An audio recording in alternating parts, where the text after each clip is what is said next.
बोलिए सत्यनारायण भगवान की जय। मोर मुकुट बंशी वाले की जय।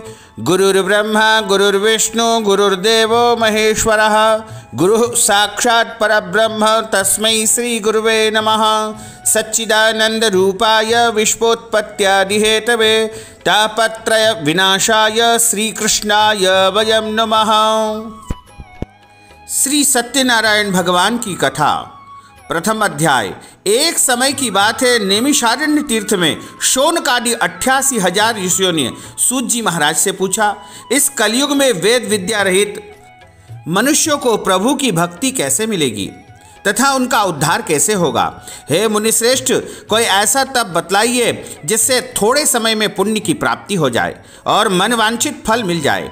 इस प्रकार की कथा सुनने की हम इच्छा रखते हैं। सर्व शास्त्रों के ज्ञाता सूत जी महाराज बोले, हे वैष्णवों में पूज्य, आप सभी ने प्राणियों के हित की बात पूछी है, इसलिए एक ऐसे श्रेष्ठ व्रत को आप लोगों को बताऊंगा जिसे नारद जी ने भगवान श्री हरि लक्ष्मी नारायण जी से पूछा था और लक्ष्मीपति ने मुनि श्रेष्ठ नारद जी से कहा था। आप सब इसे ध्यानपूर्वक सुनिए। एक समय की बात है, योगीराज नारद जी दूसरों के हित की इच्छा लिए अनेक लोकों में भ्रमण करते मृत्यु लोक में आ पहुँचे। यहाँ उन्होंने अनेक योनियों में जन्मे प्रायः सभी मनुष्यों को अपने कर्मों द्वारा अनेकों दुखों से पीड़ित देखा। उनका दुख देख नारद जी सोचने लगे, कैसा यत्न किया जाए जिससे इनके सारे दुखों का अंत हो जाए। इसी विचार पर मनन करते हुए विष्णु लोक में गए। वहाँ देवों के ईश नारायण की स्तुति करने लगे, जिनके हाथों में शंख चक्र गदा और पद्म थे, गले में वरमाला पहने थे। नारद जी वहाँ पहुँच करके सबसे पहले स्तुति करते हैं, हे भगवान, आप अत्यंत शक्ति से संपन्न है, मन तथा वाणी भी आपको नहीं पा सकती है। आपका आदि मध्य और अंत नहीं है। निर्गुण स्वरूप सृष्टि के कारण भक्तों के दुखों को दूर करने वाले आपको मेरा बारंबार नमस्कार है। नारद जी की स्तुति सुनकर के श्री हरि विष्णु बोले, हे मुनिश्रेष्ठ, आपके मन में क्या है? आप किस काम से यहाँ पधारे हैं? उसे निसंकोच कहिए। इस पर नारद मुनि बोले कि मृत्युलोक में अनेक योनियों में जन्मे मनुष्य अपने कर्मों के द्वारा अनेकों दुखों को भोग रहे हैं। हे नाथ, यदि आप मुझ पर दया रखते हो तो कृपा करके बताइए कि मनुष्य थोड़े से प्रयास से ही अपने सभी दुखों से कैसे छुटकारा पा सकता है। श्री हरि भगवान बोलते हैं, हे नारद, मनुष्यों की भलाई के लिए तुमने बहुत अच्छी बात पूछी है। जिसके करने से मनुष्य मोह से दुख से छूट जाता है, वह मैं तुमसे कहता हूँ, सुनो। स्वर्गलोक व मृत्युलोक दोनों में एक दुर्लभ व्रत है जो पुण्य देने वाला है। तुम्हारे प्रेम के कारण उसे सुना रहा हूँ। श्री सत्यनारायण भगवान का यह व्रत अच्छी प्रकार से करके, विधि विधान से इस व्रत को संपन्न करके मनुष्य सभी प्रकार के सुखों भोग करके अंत में मोक्ष को प्राप्त कर लेता है। श्री हरि नारायण के वचन को सुनकर के नारद जी बोले, उस व्रत का क्या फल है और क्या विधान है? यह व्रत किसने किया था? इस व्रत को किस दिन करना चाहिए? सब कुछ विस्तार से बताइए। नारद जी की बात को सुनकर के भगवान हरि विष्णु बोले, दुख व शोक को दूर करने वाला यह सभी स्थानों पर विजय दिलाने वाला है। मानव को भक्ति व श्रद्धा के साथ शाम के समय भगवान सत्यनारायण की पूजा धर्म परायण होकर के ब्राह्मणों और बांधवों के साथ करनी चाहिए। भक्ति भाव से नैवेद्य केले का फल, घी, दूध और गेहूं का आटा सवाया ले। गेहूं के स्थान पर साठी का आटा, शक्कर अथवा गुड़ लेकर के सभी भक्षण योग्य पदार्थों को मिला करके भगवान को भोग लगाए। ब्राह्मणों सहित बंधु बांधवों को भोजन करवावे, उसके बाद स्वयं भोजन करे। भजन कीर्तन के साथ में भगवान की भक्ति में लीन हो जाएं। इस तरह सत्यनारायण भगवान की कथा का जो है यह व्रत करने से मनुष्य की सारी इच्छाएं निश्चित पूरी हो जाती है। इस कली काल में, कलयुग में, मृत्युलोक में मोक्ष का यही एक सरल उपाय है। श्री स्कंद पुराणे रेवाखंडे सत्यनारायण कथायां महा प्रथम पुष्प श्री सत्यनारायण अर्पणमस्तु। बोलिए श्री सत्यनारायण भगवान की जय। अथ द्वितीयो अध्याय। सूत जी महाराज बोले, हे ऋषियों, जिसने पहले समय में इस व्रत को किया था उसका इतिहास कहता हूँ, ध्यान से सुनो। सुंदर काशीपुरी नगरी में एक गरीब ब्राह्मण रहता था। भूख प्यास से परेशान होकर के इस पृथ्वी पर इधर उधर भ्रमण करता था। ब्राह्मणों से प्रेम करने वाले भगवान ने एक दिन ब्राह्मण का वेश धारण करके उस निर्धन के पास जाकर के पूछा, हे विप्र, नित्य दुखी होकर के तुम पृथ्वी पर क्यों घूमते रहते हो? हे दीन, आखिर तुम्हें किस प्रकार का दुख है? वह दीन ब्राह्मण बोला कि मैं निर्धन ब्राह्मण हूँ और भिक्षावृत्ति के लिए नगर में पृथ्वी पर भ्रमण करता हूँ। हे भगवान, यदि आप इसका कोई उपाय जानते हो तो कृपा करके मुझे बताइए। वृद्ध ब्राह्मण कहते हैं कि सत्यनारायण भगवान का जो मनोवांछित फल देने वाला पूजन है उसको तुम करो। उसको करने से सारे दुखों से तुम मुक्त हो जाओगे। वृद्ध ब्राह्मण बनकर के आए सत्यनारायण भगवान उस निर्धन ब्राह्मण को व्रत का सारा विधान बता करके वहीं पर अंतर्ध्यान हो गए। ब्राह्मण मन ही मन सोचने लगा कि जिस व्रत को वृद्ध ब्राह्मण कह करके मुझसे गए हैं उसे मैं अवश्य ही करूंगा। ऐसा उसने मन में निश्चय कर लिया। अब उसे रात भर नींद नहीं आई। प्रातःकाल जल्दी उठ करके सत्यनारायण भगवान के व्रत का निश्चय करके भिक्षावृत्ति के लिए नगर में निकल गया। उस दिन उस ब्राह्मण को भिक्षावृत्ति में बहुत सारा धन मिला, जिससे उसने बंधु बांधवों के साथ विधि विधान से सत्यनारायण भगवान का व्रत पूजन संपन्न किया। भगवान श्री सत्यनारायण का व्रत संपन्न करने के बाद वह गरीब ब्राह्मण सभी दुखों से छूट गया और अनेक प्रकार की संपत्तियों से युक्त हो गया। उसी समय यह ब्राह्मण हर एक माह सत्यनारायण भगवान का पूजन अर्चन करने लगा था। इस तरह सत्यनारायण भगवान के व्रत को जो मनुष्य करेगा वह सभी प्रकार के पापों से छूट करके अंत समय में मोक्ष को प्राप्त हो जाएगा। जो मनुष्य इस व्रत को करता है वह सभी दुखों से मुक्त हो जाता है। सूत जी महाराज बोले, इस तरह नारद जी से नारायण जी का कहा हुआ सत्यनारायण भगवान का व्रत मैंने तुमसे कहा है। हे विप्रो, अब और क्या कहूँ? ऋषि बोले, हे मुनिवर, संसार में उस विप्र से सुन करके किस किस ने इस व्रत को किया, हम सब इस बात को सुनना चाहते हैं। इसके लिए हमारे मन में श्रद्धा का भाव है। हे मुनियों, जिसने इस व्रत को किया वह सुनो। सूत जी महाराज कहते हैं कि एक समय वही विप्र धन और ऐश्वर्य के अनुसार अपने बंधु बांधवों के साथ इस व्रत को करने के लिए तैयार हुआ।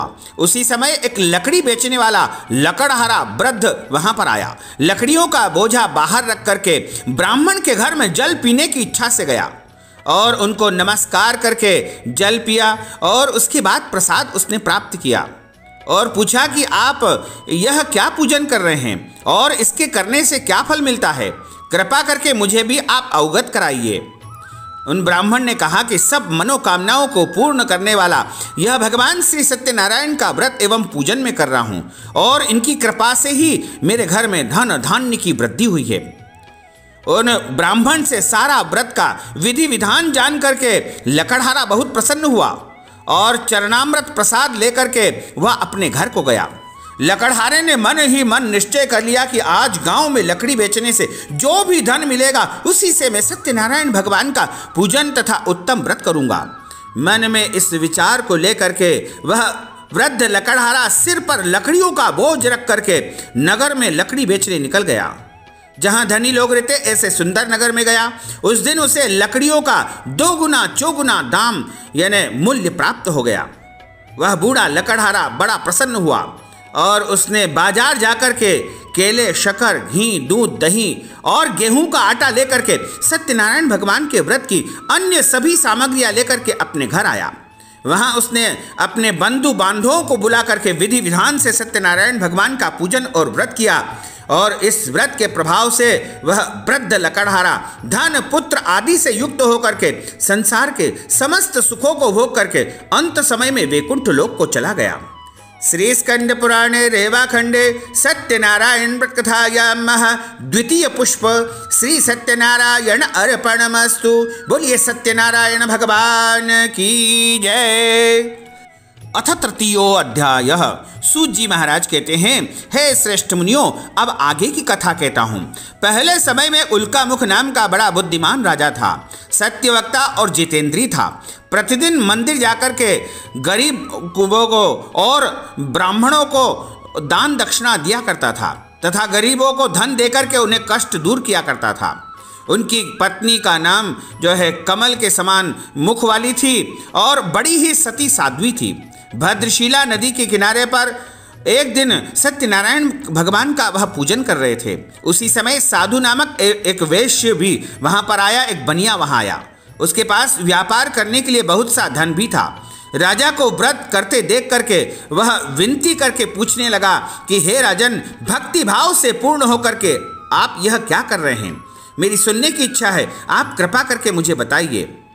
राजा बोले, हे साधु, अपने बंधु बांधवों के साथ पुत्र प्राप्ति के लिए, संतान प्राप्ति के लिए महाशक्तिवान श्री सत्यनारायण भगवान का व्रत तथा पूजन कर रहा हूँ। राजा के वचन को सुन करके साधु बड़े आदर से बोला, हे राजन, मुझे इस व्रत का सारा विधान कहिए। आपके कहे अनुसार मैं भी इस व्रत को करूँगा, क्योंकि मेरे यहाँ कोई संतान नहीं है और इस व्रत को करने से निश्चित रूप से मुझे संतान की प्राप्ति होगी। व्रत का सारा विधि विधान सुन करके व्यापार से निवृत्त होकर के वह साधु नामक बनिया अपने घर पहुंचा और साधु वैश्य ने अपनी पत्नी को संतान देने वाले इस व्रत का वर्णन कह करके सुनाया और कहा कि जब हमारे यहाँ संतान की प्राप्ति हो जाएगी तब हम भी सत्यनारायण भगवान का व्रत तथा पूजन करेंगे। साधु ने इस तरह के वचन अपनी पत्नी लीलावती को कहे। एक दिन लीलावती पति के साथ आनंदित होकर के सांसारिक धर्म में प्रवृत्त होकर के सत्यनारायण भगवान की कृपा से गर्भवती हो गई और ठीक 10वें महीने में उसके गर्भ से एक सुंदर कन्या ने जन्म लिया। दिनों दिन वह ऐसे बढ़ने लगी जैसे कि शुक्ल पक्ष का चंद्रमा बढ़ता है। माता पिता ने अपनी कन्या का नाम कलावती रखा। एक दिन लीलावती ने मीठे शब्दों में अपने पति को याद दिलाया कि आपने सत्यनारायण भगवान के जिस व्रत को करने का संकल्प किया था उसका समय आ गया है, आप इस व्रत को करिए। साधु बोला, हे प्रिय, इस व्रत को मैं इस कन्या के विवाह के समय करूंगा। इस प्रकार अपनी पत्नी को आश्वासन देकर के वह तो नगर में चला गया।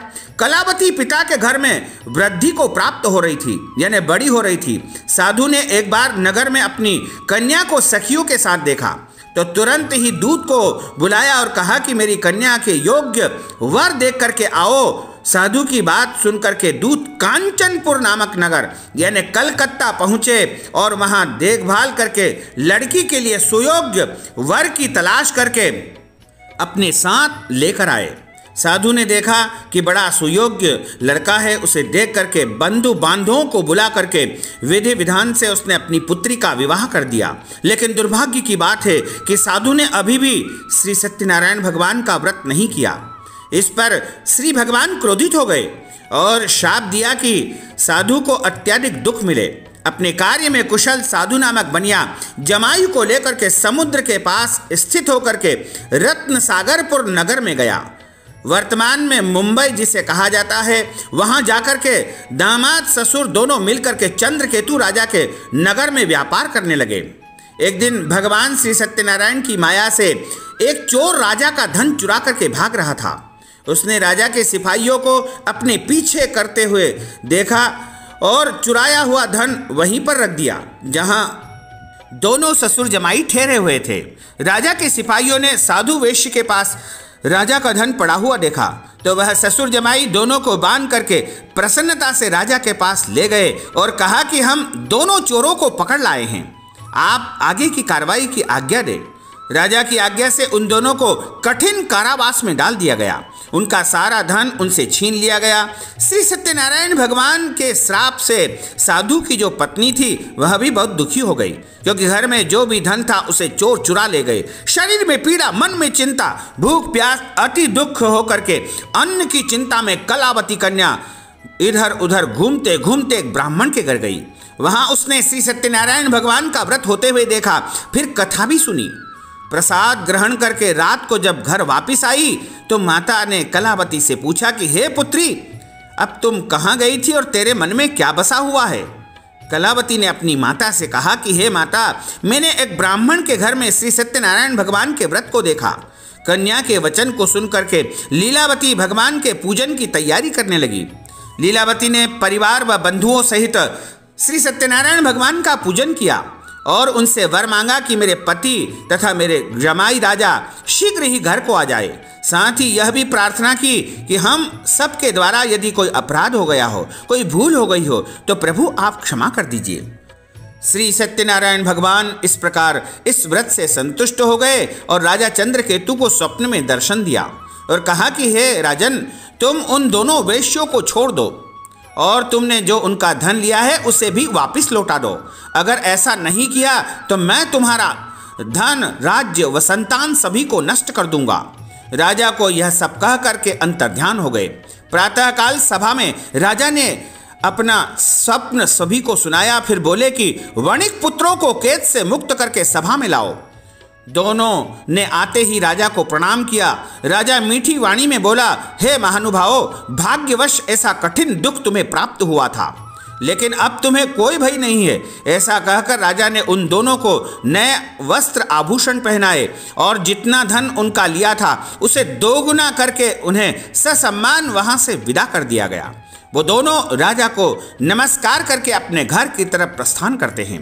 श्री स्कंद पुराणे रेवाखंडे सत्यनारायण व्रत कथायां तृतीय पुष्प श्री जय सत्यनारायण अर्पणमस्तु। अथ चतुर्थो अध्याय।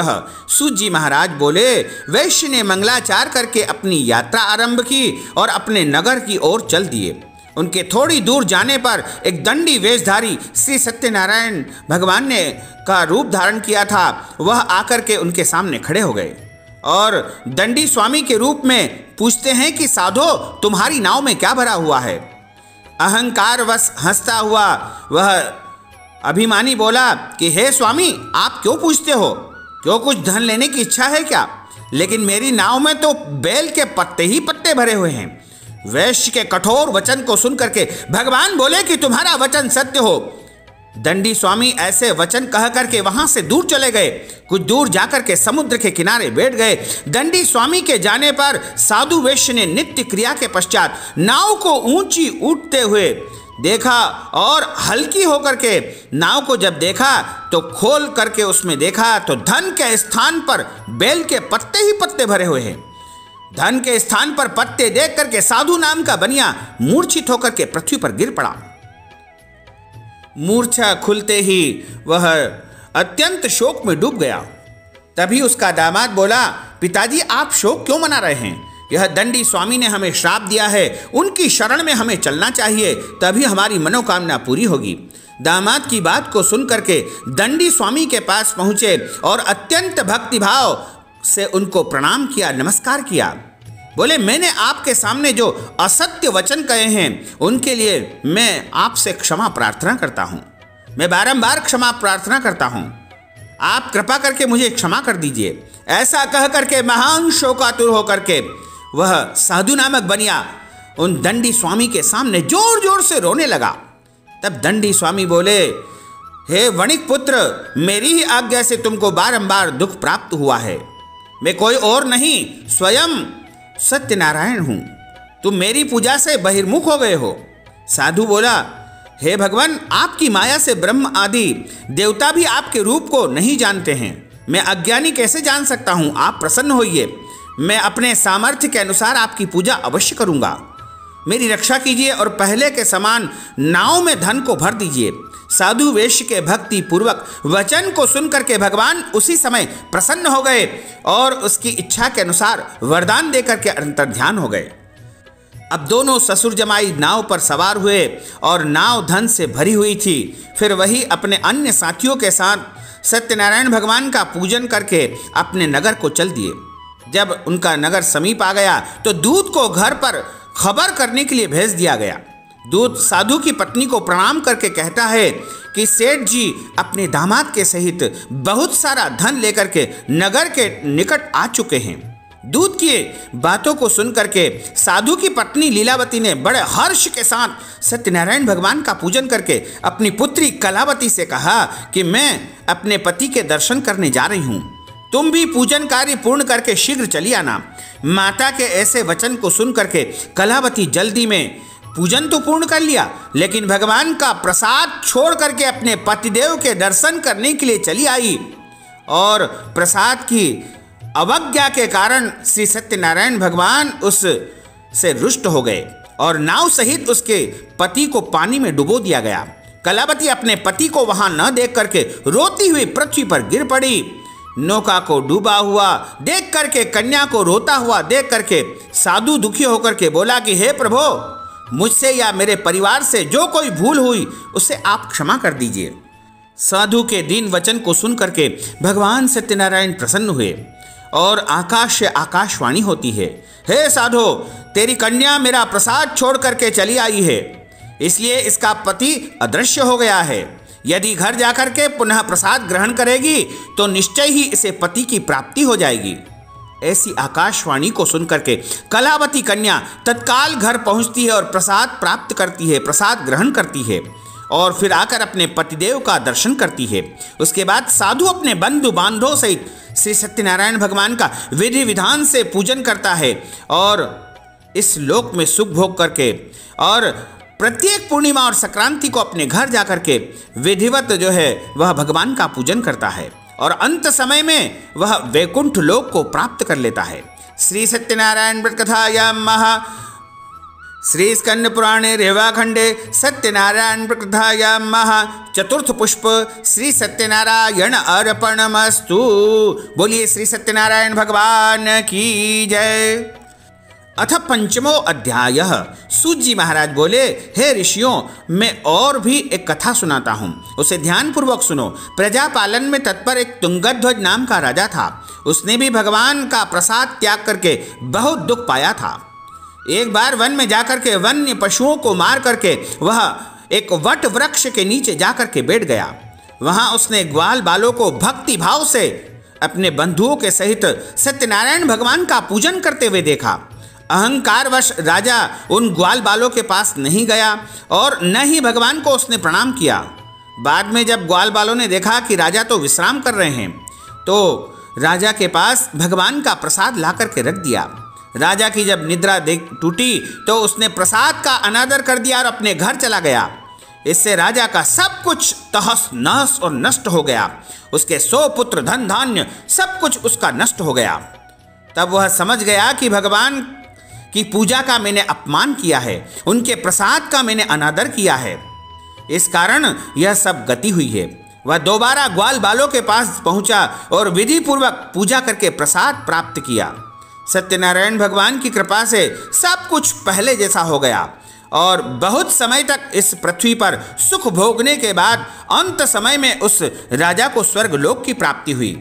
जो मनुष्य परम दुर्लभ इस व्रत को करेगा तो भगवान सत्यनारायण की अनुकंपा से उसे धन धान्य की प्राप्ति होगी। निर्धन धनी हो जाता है और भय मुक्त होकर के जीवन जीता है। संतानहीन मनुष्य को संतान की प्राप्ति होती है और सारे मनोरथ पूर्ण होने पर मानव अंत काल में वैकुंठ लोक को चला जाता है। सूत जी महाराज बोले कि जिन्होंने पहले इस व्रत को किया, अब उनके दूसरे जन्म की कथा मैं कहता हूँ। वृद्ध शतानंद नामक ब्राह्मण ने सुदामा का जन्म पाया और अगले जन्म में भगवान कृष्ण की भक्ति करके मोक्ष को प्राप्त किया। लकड़हारे ने अगले जन्म में निषाद राज बन करके भगवान श्री रामचंद्र जी की सेवा की तथा उसके पश्चात उसने भी मोक्ष पाया। उल्कामुख नाम का जो राजा था वह दशरथ हुए और भगवान श्री राम तथा रंगनाथ जी की सेवा करके वैकुंठ लोक को चले गए। साधु नामक के वैश्य मोरध्वज बनकर के अपने पुत्र को आरे से चीर करके भगवान को दान दे करके उन्होंने भी मोक्ष पाया। महाराज तुंगध्वज ने स्वयंभू होकर के भगवान में भक्ति होकर के भागवत धर्म का इस संसार में प्रचार प्रसार किया। श्री स्कंद पुराणे रेवाखंडे सत्यनारायण व्रत कथायां महा पंचम पुष्प श्री सत्यनारायण अर्पणमस्तु। बोलिए श्री सत्यनारायण भगवान की जय। श्री वृंदावन बिहारी लाल की जय। श्री गोपाल कृष्ण भगवान की जय।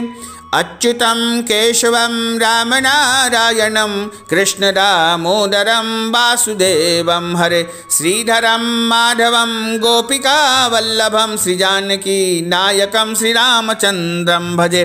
जानकी मनोहरं सर्वलोकनायकं श्री शंकरादिसेवितं पुण्य नाम कीर्तनम श्री राम राम राम राम राम नामतायकं। राम कृष्ण वासुदेव भक्ति मुक्तिदायकं। राम कृष्ण वासुदेव वासुदेवा भक्ति मुक्तिदायकम, राम कृष्ण वासुदेवा भक्ति मुक्तिदायकम। बोलिए श्री सत्यनारायण भगवान की जय, मोर मुकुट बंसी वाले की जय, गोपाल कृष्ण भगवान की जय, श्री वृंदावन बिहारी लाल की जय। धर्म की जय हो, अधर्म का नाश हो, प्राणियों में सद्भावना हो, विश्व का कल्याण हो, सनातन धर्म की जय हो, गौ माता की जय हो, नगर बस्ती की जय हो, आज के आनंद की जय हो। नमः पार्वती पतये, हर हर महादेव हर। ओम जय लक्ष्मी रमणा स्वामी, जय लक्ष्मी रमणा, सत्यनारायण स्वामी, सत्यनारायण स्वामी, जनपातक हरणा। ओम जय लक्ष्मी रमणा, रत्न जडित सिंहासन अद्भुत छबिराजे, स्वामी अद्भुत छबिराजे। नारद करत निरंजन, नारद करत निरंजन, घंटा ध्वनि बाजे। ओम जय लक्ष्मी रमणा, प्रगट भये कलि कारण, द्विज को दर्श दियो, स्वामी द्विज को दर्श दियो। बूढ़ो ब्राह्मण बनकर, बूढ़ो ब्राह्मण बनकर, कंचन महल कियो। ओम जय लक्ष्मी रमणा, दुर्बल भील कठारो, जिन पर कृपा करी, स्वामी जिन पर कृपा करी। चंद्रचूड़ इक राजा, चंद्रचूड़ इक राजा, जिनकी विपति हरि। ओम जय लक्ष्मी रमणा, वैश्य मनोरथ पायो, श्रद्धा तज दीनी, स्वामी श्रद्धा तज दीनी। सो फल भोग्यो प्रभु जी, सो फल भोग्यो प्रभु जी, फिर स्तुति कीनी। ओम जय लक्ष्मी रमणा, भाव भक्ति के कारण, छिन छिन रूप धर्यो, स्वामी छिन छिन रूप धर्यो। श्रद्धा धारण कीनी, श्रद्धा धारण कीनी, तिनको काज सर्यो। ओम जय लक्ष्मी रमणा, ग्वाल बाल संग राजा, वन में भक्ति करी, स्वामी वन में भक्ति करी। मन वांछित फल दीनो, मन वांछित फल दीनो, दीन दयालु हरि। ओम जय लक्ष्मी रमणा, चढ़त प्रसाद सवायो, कदली फल मेवा, स्वामी कदली फल मेवा। धूप दीप तुलसी से, धूप दीप तुलसी से, राजी सतदेवा। ओम जय लक्ष्मी रमणा, सत्यनारायण स्वामी की आरती जो कोई नर गावे, स्वामी जो कोई नर गावे। कहत शिवानंद स्वामी, जपत हरा हर स्वामी, मन वांछित फल पावे। ओम जय लक्ष्मी रमणा, जय लक्ष्मी रमणा, स्वामी जय लक्ष्मी रमणा। सत्यनारायण स्वामी, सत्यनारायण स्वामी, जनपातक हरणा। ओम जय लक्ष्मी रमणा। बोलिए श्री सत्यनारायण भगवान की जय, श्री वृंदावन बिहारी लाल की जय, गोपाल कृष्ण भगवान की जय। नमः पार्वती पते, हर हर महादेव हर।